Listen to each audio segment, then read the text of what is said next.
Hey, how's it going everybody? It's Jredd. Now, I thought I'd do something a little bit different today and continue a story which I just recently started. After gauging the overwhelmingly positive response to that idea, I figured why not keep that positive momentum going and move forward with this story. So, without further ado, let's continue, shall we?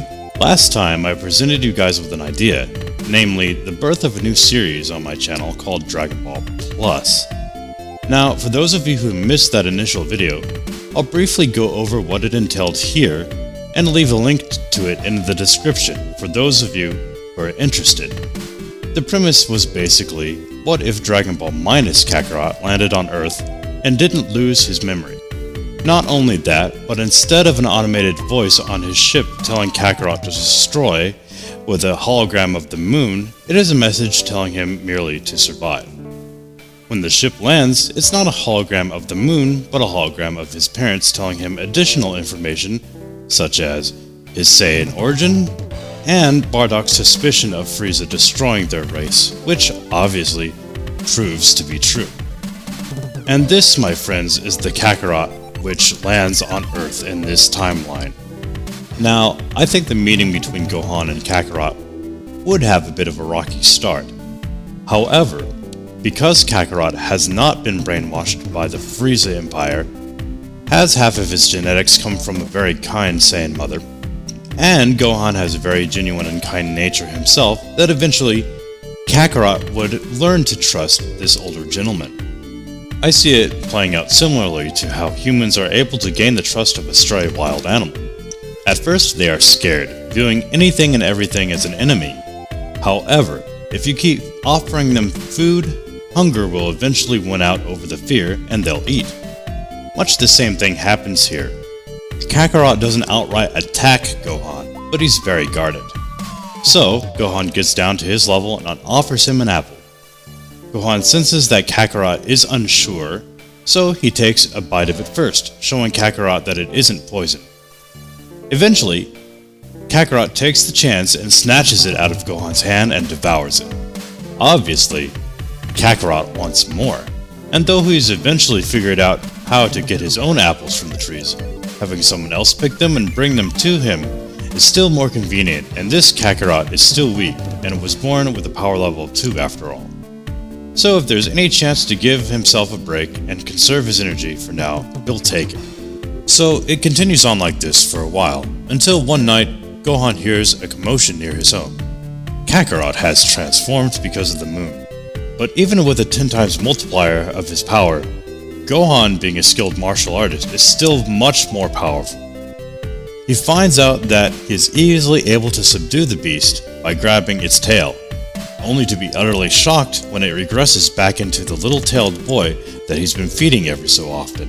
Gohan, being the kind man that he is, doesn't want to leave this child passed out in the cold. So he carries him back to his home and puts him in a spare bedroom. The next morning, Kakarot wakes up and is confused, but he is greeted by a familiar face. Gohan decides to tell the child exactly what happened rather than leave out any details, because something tells him maybe this child can fill in the blanks. Kakarot slowly nods in understanding. His speech is still rudimentary, but in short sentences, he's able to tell Gohan the basics of his origin and why he was sent here. Gohan is shocked, but decides to give the boy the benefit of the doubt. Kakarot senses that Gohan is willing to listen to him, and so he says, if you want to know more, follow me. Gohan says that he will, but first, they should eat something. This is the first time Kakarot has ever had anything quite like earthling cooking. He's absolutely floored by the taste, and for the first time he genuinely smiles.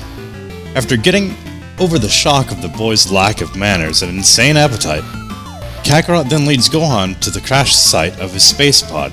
Then he proceeds to press the button that brings up the hologram of his parents so that Gohan can fully absorb the weight of Kakarot's situation, and now Gohan completely believes him. Gohan notices that Kakarot starts to tear up seeing the image of his parents. This pulls at Gohan's kind heart, and he instinctively pulls Kakarot close to him for a hug. At first, Kakarot is shocked by the gesture and doesn't know quite how to react, but soon he settles into the hug, and they share a moment together. With this, Kakarot and Gohan have officially bonded. Let's take note that in this timeline Kakarot remains Kakarot, as Gohan has no reason to rename him. And this Kakarot simply calls Gohan by his name, or Old Man, but it is said warmly, no malice. And Gohan takes it good-naturedly.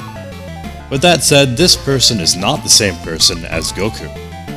He grasps social concepts much easier, and while I wouldn't say he's genius level, his intelligence is a bit above average. I figure if we look at how each of Kakarot's family members act, if Kakarot never hit his head and was raised by a wise old man, there's really no reason for him to be severely lacking in intelligence. In fact, in this timeline, Gohan and Kakarot have put two and two together, and decided that since the moon must be the cause of Kakarot's transformation, he just won't look at it. And for now, that seems to work well, most of the time. Also considering they both know that there's a possibility that this Frieza, whoever he is, might have destroyed Kakarot's race, and may one day come looking for him, they're both more determined than in canon to get Kakarot as strong as they can, and find out more about his amazing potential. Although they have both been pretty vigilant about keeping Kakarot's transformations and the resulting damage from them to a minimum, there are still slip-ups from time to time, and legends of a monster coming out at night near Mount Paozu do start to circulate and spread around, and it isn't long before this reaches the curious ears of a young but very inquisitive Bulma Briefs. I think given the fact that in canon, she had enough determination to seek out the Dragon Balls at the tender age of 16, and the fact that their family is not only brimming with scientific curiosity coursing through their veins, but they also have connections with Jocko, the Galactic Patrolman. Is it really any wonder that Bulma wants to have her own adventure of discovery, and find out for herself whether the existence of this legend is true or not? With this thought set firmly in her mind, one day she steels herself and sets out on a journey. Her parents do ask her what she's up to, and she tells them she's off to investigate the legend of the monster of Mount Paozu. Her father has seen that look in his daughter's eyes before, and he knows that even if he were to try and stop her, she'd find a way to go out on her own anyway. So, begrudgingly, he decides that if she's going to go do this anyway, he's going to load her up with every safety precaution that he can. And so, with the fiery determination to prove herself, a very young Bulma sets out on her quest to find the monster of Mount Paozu. What will she find when she gets there? And what effect will this fated meeting happening so much earlier than in canon have on the story? Find out soon in the next exciting episode of Dragon Ball Plus. Well, there we have it, guys. The next part of Dragon Ball Plus is in the books. Let me know what you thought about it. If you've got any questions, comments, or concerns, leave them down below and I'll get to you as soon as I can. Well, until next time, guys, take care. Later.